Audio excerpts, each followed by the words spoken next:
¿Qué tal? Bienvenidos a un nuevo capítulo de Hoy es el Día, el podcast de TVN Red O'Higgins, la televisión pública, para conversar de temas de interés regional. Hoy estamos con Rodrigo Osorio, que es presidente de la SCD y también líder de Sinergia, y ahí lo podemos llamar Don Rorro, ¿no? Por supuesto, todo el tiempo, Don Rorro, cuando quiera. Bueno, Rodrigo, ¿se puede vivir de la música en Chile? Mira, la respuesta mía es sí, pero es demasiado difícil. ¿Por qué es demasiado difícil? Porque no tenemos un ecosistema ni tampoco tenemos una mirada cultural respecto de lo que representa la industria creativa. Entonces no nos damos cuenta que aquí hay una oportunidad tremenda para la calidad de músicos que tenemos, y entonces por eso mismo a los músicos se les hace demasiado difícil darse a conocer, difundirse, visibilizarse, tener trabajo, que en el fondo uno de los principales objetivos que tiene la SCD al recaudar y distribuir el derecho de autor, de intérprete y todo, es que el artista pueda vivir de su trabajo. Y eso es, debería ser mucho menos difícil de lo que es el día de hoy. Y es extremadamente difícil, y con pequeños cambios podría hacerse mucho más fácil. Ustedes están trabajando en esos pequeños cambios. ¿Cuáles son los pequeños cambios para que la música chilena se difunda, sea más conocida, exista más participación de la gente, ¿no?, en los espectáculos? Mira, o sea, lo que está sucediendo el día de hoy con los estadios, por ejemplo, los chilenos haciendo estadios, que era algo que realmente era impensado hasta hace... Tú pensabas hace 5 años, no, mira, pongamos a Miriam Hernández haciendo un estadio nacional. ¿De qué me estáis hablando? O sea, y el día de hoy, bueno, y Miriam Hernández hizo un estadio nacional, Broque Depresivo se tira con un estadio nacional. Mucha gente le comenta, oye, pero si ustedes hacían puros caupolicanes, debieron pasar al Movistar, y no, ¿por qué este salto tan grande y todo? Se agotó en un día, ¿ya? Y ahora los Jaivas están anunciando un estadio nacional. Entonces, algo está pasando con la música chilena. Y creo que tiene que ver mucho con ciertas aperturas legislativas que permitieron que estas cosas sucedan, porque a través de las leyes es donde se genera cambio cultural y ocurren los cambios que necesitamos. O sea, primero, por ejemplo, el 20% de música chilena es algo que partió hace 10 años, que tuvo mucha oposición en su momento de parte de las radios y de distintos actores sociales, pero lo que ha demostrado el tiempo es que, a pesar de que no se cumple como debiera, la ley del 20% ha aportado tremendamente a que la música chilena se conozca. Y tú no puedes amar o querer o cultivar lo que no conoces. Y ahora la música chilena se conoce mucho más de lo que se conocía antes. Ahora, ¿los parlamentarios tienen sensibilidad con esos temas? ¿Realmente conocen? Porque da la sensación que el interés del parlamentario no va por ahí, ¿no? Porque ellos legislan por el interés de la música, a ellos les interesa quizás otros temas, las grandes obras públicas. ¿Cuál ha sido la recepción de los parlamentarios respecto a las propuestas? La recepción de los parlamentarios es positivo cuando ellos entienden, cuando ellos se involucran. Y en particular, por ejemplo, aquí la diputada Marta González fue la que presentó recientemente la ley Tommy Rey, que lo que busca es corregir una anomalía que existe el día de hoy, y es que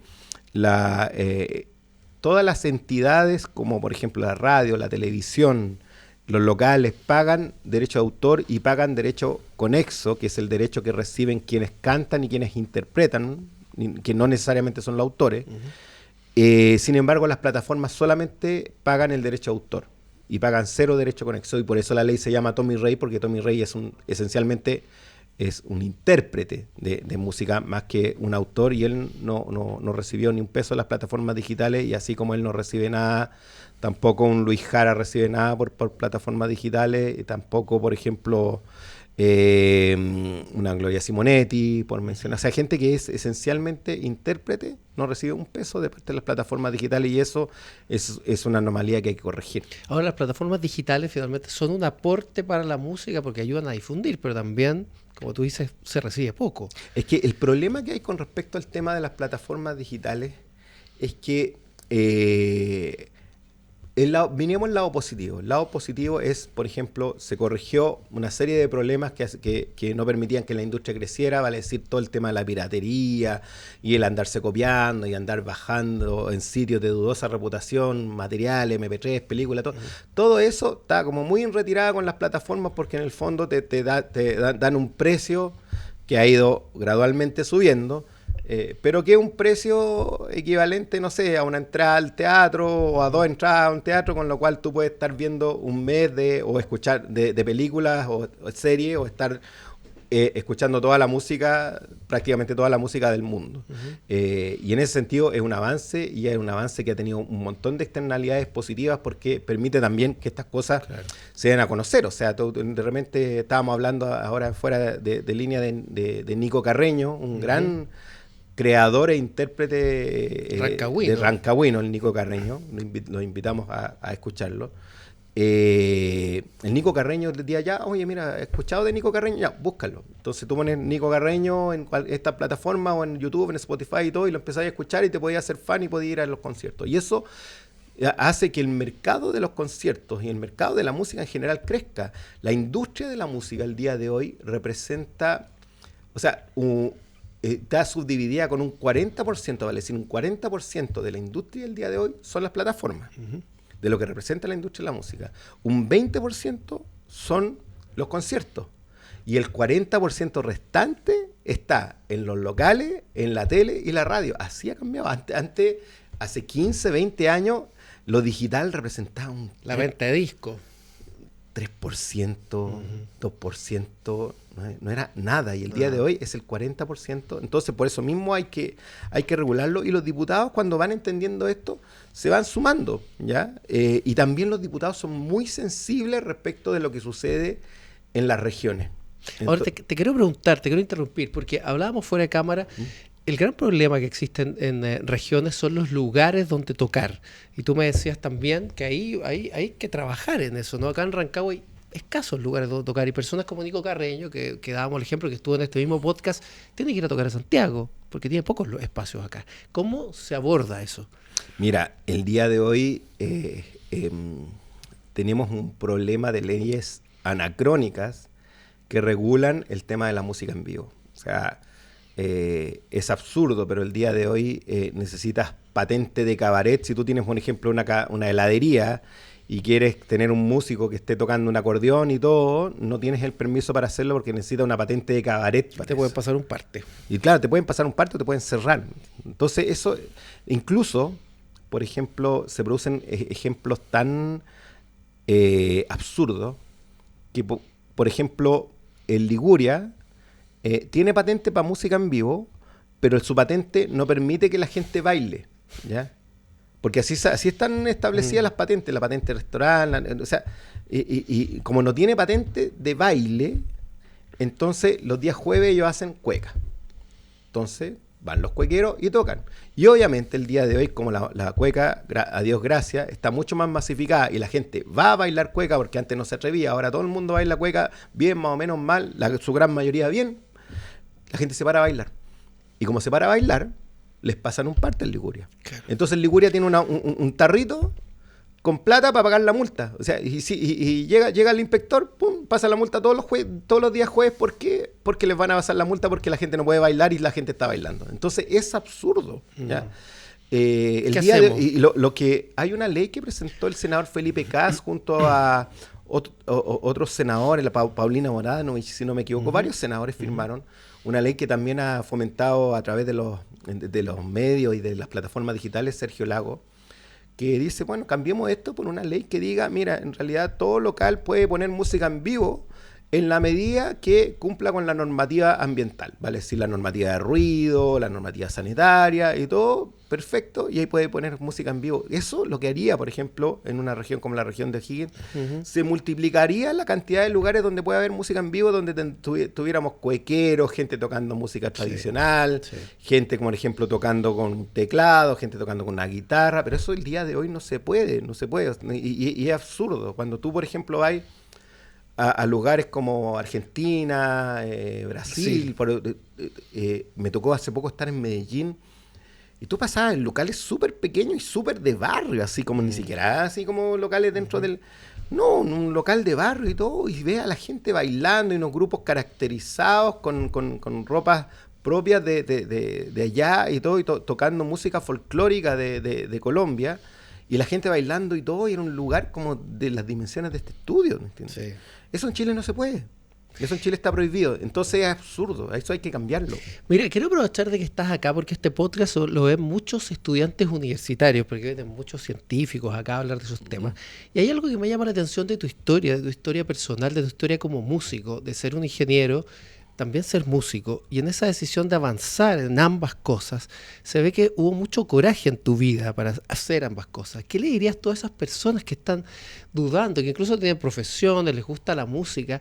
¿Cómo llevar adelante eso, no? Mira, lo que pasa es que yo siento que antes tendíamos mucho a mirar a la gente y mirarnos a nosotros mismos de manera unidimensional. Y creo que ahí había música, no es una lección de uno, sino que la música te escoge a ti. Yo pienso que cuando a ti te gusta la música y tú escucháis música en tu cabeza todo el tiempo, y todo el tiempo estáis pendiente de la música, no la podéis dejar. Porque si la dejáis, en el fondo entráis en una depre y al final termináis refugiándote en cualquier otra cosa para poder cubrir ese vacío que significa no poder hacer música. Entonces la música es demasiado importante. Yo el principal consejo que le daría a la gente que piensen de una manera multidimensional, que uno puede, como por ejemplo, jugar pádel y ser deportista de elite de pádel y al mismo tiempo puede ser ingeniero, puede ser médico o puede ser músico y al mismo tiempo puede ser ingeniero. El momento en que Sinergia llegó al Festival de Viña del Mar, yo era gerente general de una planta termoeléctrica. Y de hecho llegué a la planta, llegué con la gaviota para que la gente se sacara las fotos y todo. Entonces, se puede. Y recién estaba mirando, por ejemplo, una modelo muy destacada chilena, que es Ignacia Fernández. Y ella toca metal extremo y canta gutural y todo, y es una modelo que la auspicia, que se la pelean las marcas de belleza y las marcas internacionales de belleza, y ella al mismo tiempo ahora se va a ir a tocar a Finlandia con su grupo que se llama The Cesus, ¿me entendí? Entonces esa multidimensionalidad es la que nosotros tenemos que entender, porque si no la vida se vuelve algo muy fome. El día de hoy uno tiene que hacer todas las cosas que a uno le gustan y ponerlas en distintas prioridades. Porque tampoco, o sea, si quieres dedicarte 100% a la música, bacán, no hay ningún problema. Y si quieres dedicarte 100% a la ingeniería, también. Pero si te gustan también más de una cosa, puedes hacer más de una cosa en la medida que tú eres ordenado con los tiempos y dosificas los tiempos y la energía. Pero dejar de hacer cosas que son tu pasión, yo creo que al final termina haciéndole súper mal a tu vida. Y también eso de hacer, porque claro, mucha gente intenta hacer algo tradicional, ¿no? Hay una moda. En el caso de ustedes de Sinergia, se atrevieron a hacer otra cosa. El nombre de las canciones eran diferentes, la forma de vestir era diferente. También hay una actitud, ¿no?, para enfrentar la música. Sí, mira, en la medida que más uno se mete en la música, y de hecho voy a aludir a una charla que nosotros como SCD dimos acá en la Casa de la Cultura, hecha por un gran productor que se llama Tomás Pérez Massat. Él en lo que más ahínco le pone es en la identidad musical. En el fondo es como nosotros, siendo chilenos y teniendo elementos tan, por ejemplo, propios como la tonada tradicional, el arpa, el charango, o nuestra propia forma de abordar la cumbia, cómo nosotros somos capaces de meter nuestros elementos, nuestro lenguaje, nuestra historia en nuestra música, porque eso lo hace especial. Es muy loco lo que pasa, pero por ejemplo, yo en viajes que he tenido que hacer al extranjero, ya sea por Sinergia o por la SCD, me tocó estar en Bulgaria, y por ejemplo en Bulgaria un taxista le presenté Gata Only y me dijo que la escuchaba todos los días, y me di cuenta que él me decía, me encanta escuchar el acento español, o sea, el acento de la gente hablando español. Entonces, lo que nosotros tiene un contexto como peyorativo, o la forma, como por ejemplo, como cantan los artistas urbanos, fuera de Chile es una cuestión sensacional para ellos. O sea, me encanta la manera, y me decía, de hecho, el Felipe Castro, que es un tipo que ha trabajado con los Bunkers y todo, productor chileno que está en México. Y él me decía, me dijo, que hay una suerte de suciedad sonora o alguna cosa, un ruido, una textura de cómo el el chileno aborda el sonido y la música urbana que es muy atractiva fuera de Chile, porque se distancia mucho de lo convencional que suena el urbano de Puerto Rico, por ejemplo, o el urbano de Colombia. Y que esa mirada quizá un poquito más oscura o más melancólica que tenemos muchos los chilenos. De fuera de Chile, cuando uno ve a los artistas chilenos, se da cuenta que nosotros siempre, aunque sea lo más alegre del mundo, uno tiene como una melancolía metida adentro. Sí. ¿Ya? Y eso es identidad. Sí. Entonces, eso es súper importante. Los músicos tienen que desarrollar esa identidad, y yo creo que Sinergia va al alero de un prócer como Andrés Godoy, que ha sido nuestro productor musical histórico. Encontramos, mira, por aquí viene la cosa de Sinergia. Y eso nos hizo especiales. Y siempre te quería preguntar esto, porque ¿cómo era? Probablemente te lo han preguntado 1000 veces, pero ¿cómo era la construcción de esas canciones en Sinergia? Porque son temáticas que nosotros conversamos en un asado o en cualquier lugar que se transforman en canciones. ¿Cómo era el proceso de construcción cuando hacían los discos? Mira, los discos más emblemáticos, el día de hoy ya no tenemos esa modalidad, y en realidad muchas veces incluso nuestro productor, Andrés Godoy, adelanta bastante del trabajo que nosotros hacemos, y nosotros componemos, pero también en gran parte somos intérpretes de las ideas que nos da él. Pero en los discos más emblemáticos de Sinergia, la gran mayoría de las cosas nacieron de improvisaciones en la sala de ensayo. O sea, en la sala, por ejemplo. Mujer Robusta, por ejemplo. ¿Cómo fue eso? Mujer Robusta partió, por ejemplo, con una acorde así, y yo empecé así, frases que se me venían en la cabeza. Me enamoré de una mujer robusta. Pensé en chicas de café con piernas. Cuando estaba haciendo la canción, se me vino a la cabeza como la voluptuosidad latina, la voluptuosidad chilena. ¿Cachai? Era como eso, me enamoré de una mujer robusta, me enamoré de una mujer y lo estábamos ensayando, y un día Andrés estaba con nosotros porque estábamos grabando, estábamos componiendo y cerrando un poquito nuestro primer disco, y estábamos también en una tarea promocional, y él salió de la sala de ensayo, él se devolvió y dijo, ¿pueden tocar de nuevo eso? Entonces yo le dije, no, sí, un huevo nuestro, hermano. Entonces empezamos a tocarlo, y él dijo, esa canción es un éxito, dijo.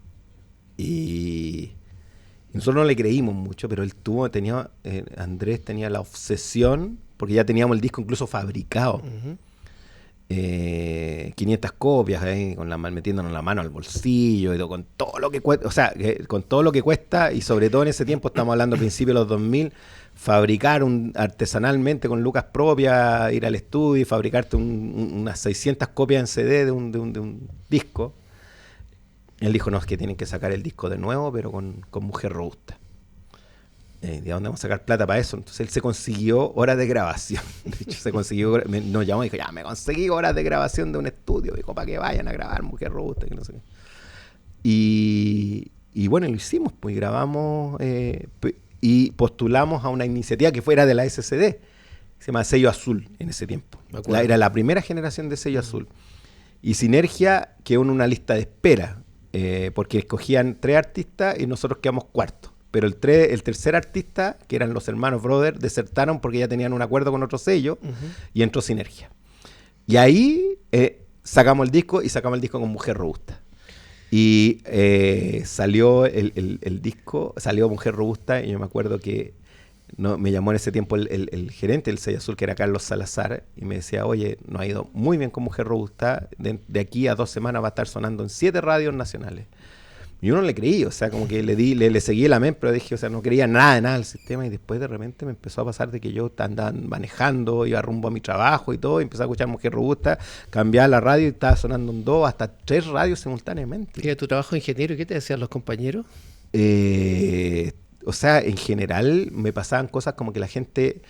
Yo tenía reuniones, por ejemplo, con entidades como Gasvalpo, como con Metrogas, con competidores como, porque yo trabajaba en AESGener, competidores como Colbún, Pehuenche, Endesa y todo, y me pasaba muchas veces que yo entraba a grupo y la gente como que me quedaba mirando porque como que decía, mira, este tipo se parece mucho al cantante de Sinergia. ¿Cerraste algún buen negocio gracias a Sinergia? Cerré un buen negocio. Yo creo que Sinergia facilitó muchas cosas. Sí, Yo creo que una de las cosas que facilitó Sinergia, llegar, la primera vez que tuve una negociación colectiva con un sindicato, ayudó mucho que yo fuera cantante de Sinergia. Te quería preguntar, antes de terminar algo, yo estoy leyendo un libro de Rick Rubin. El gran productor. ¿De dónde vienen estas geniales ideas? Él dice que vienen del universo, que el éter tiene esta grande idea y ante la apertura de los creadores baja esta idea. Esta idea de mujer robusta que estuviste cantando, tarareando y surge, ¿de dónde viene esa inspiración? Yo creo que viene de la belleza de lo cotidiano. Yo creo que muchas veces uno, en el propio día a día, en la medida que uno se conecta con lo simple, con lo que le está ocurriendo y ve la belleza, la poesía que hay detrás de lo cotidiano, te surgen cosas bacanas. Yo creo que eso, por ejemplo, lo tenían los Beatles. El mismo Ozzy también tiene varias cosas bien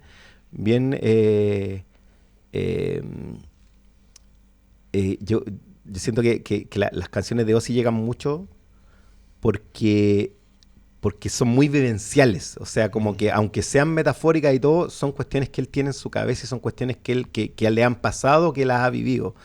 Sin darle más vuelta, por ejemplo, en Mama I'm Coming Home, es una canción muy de retorno y también de tener que sobrellevar un montón de problemáticas y demonios internos. Y entonces eso la gente lo valora mucho. O sea, generalmente cuando un artista llega es porque el artista de una u otra forma se conectó afectivamente con otra gente y a otra gente lo que escuchó le llegó. Y el día de hoy medio que ese término no existe, porque el día de hoy como la música es tan autogestionada y después vienen las corporaciones que capturan el material.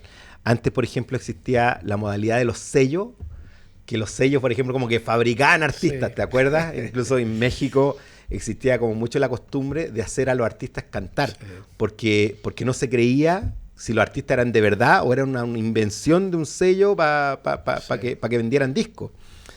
Yo siento y cuando tú sentías que no conectaba, tú decías, es muy comercial. No me gusta este artista porque es muy comercial. Y en realidad, indistintamente del estilo, de lo que sea, cuando tú te conectáis afectivamente con lo que tú estás escuchando, con la historia,